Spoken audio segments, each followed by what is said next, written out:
Hey, how we doing tonight, folks? My name is Theron the Dragon, and I just wanted to talk to you for just a minute here about movies that star WWE wrestlers. Now, this, of course, is the IMDb list, and I just don't want you to sue me, so no, this is a promotion for your website. I'm not expecting any money, but just don't sue me, okay? Because you're more powerful than I am. Now, as I was saying, like I said, this comes from the IMDb, which stands for Internet Movie Database. Now, for those younger kids of y'all that y'all don't know, the database is what was formerly known as a collection of information that was stored digitally. Now, I know y'all don't understand that because that's what y'all consider the internet to be nowadays, and you are correct in that assumption. However, it is a massive collective database, whereas before, a database was considered to be of local storage or vicinity. Now, so the first movie on our list, obviously, here is The Scorpion King, which came out in 2002.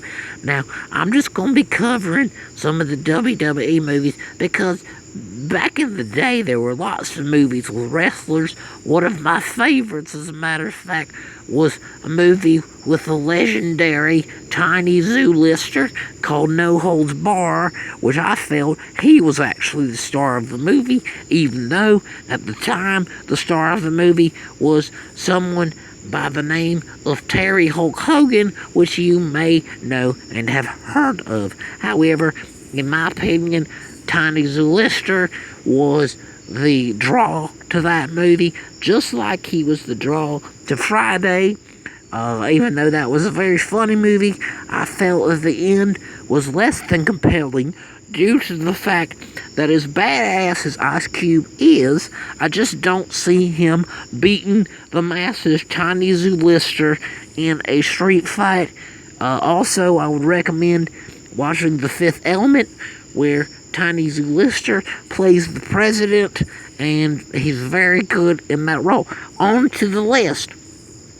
Now, as you see, the first movie on this list was The Scorpion King with Dwayne The Rock Johnson. Now, obviously, Dwayne The Rock Johnson has been in many, many movies and continues to be a massive draw for the box office. But you have to understand that I come from the Attitude Era of WWF at the time, which was changed ever so briefly over to the WWE due to the World Wildlife and Destination or whatever it's called. And anyway, so at the time, I come from the Attitude Era, so I remember The Rock still being a massive draw in wrestling, and he promoted this movie as The Rock like he was some kind of massive movie star, and he kept calling himself like Hollywood and stuff, kind of like Hulk Hogan did when it came to the WCW, calling himself Hollywood Hulk Hogan, even though I don't really understand why, because he was only, like I said, in No Holds Barred, in like some movie where he was wearing the tutu, and then this Thunder in Paradise made-for-TV movie, which really wasn't that great, to be honest with you. Now, let's keep moving. Now, let's get past some of these Dwayne Johnson movies, which there are a few. Well, here we go. The first that we come to without him is See No Evil with my man Kane. Now, you wouldn't recognize him because he doesn't have the mask and stuff. Now, all you youngins out there, you recognize him without the mask and it's showing his ugly mode. The interesting fact about Kane is that he actually has become a mayor as of late Yes, he ran for mayor and got elected, and I'd like to see how that's going to turn out. And good for him, breaking those stereotypes of just being some massive kind of ugly evil man. I mean, I guess as mayor he can't go chase down like teenagers that fall in the mud 20 feet from him and give him an opportunity to slay them in some kind of rigorous fashion. But nonetheless, he's out there doing what he'd like to do. So good for Kane. Next, we have The Marine starring John Cena. I don't really know how you're supposed to see this movie, considering that you can't see him. Moving on, we got The Condemned with my main Stone Cold Steve Austin. And really, Stone Cold, he doesn't give a rat's ass whether or not you see this movie or not. Because that's just Stone Cold, and that's the bottom line. And then we got other movies, with Ted DiBiase Jr., which I don't really even remember him wrestling all that much. I mean, I saw him once in a while. I apologize, my camera keeps going out of focus here, but that's the way that real life is, it's out of focus. Everything's not always primrose and daisies the way you want it to be. Next, we have some movie called Knucklehead. Now, I wanted to bring this to your attention because this stars Paul Wright, otherwise known as The Big Show. And I looked this up on Wikipedia. Now, we all know how reliable Wikipedia is and should be taken as fact. I hope you all know that. But it said that this movie didn't really tell me the budget, but it said that it made less than $8,000 in the box office. And what was even more perplexing was that it said that amount was made in South Africa. Okay?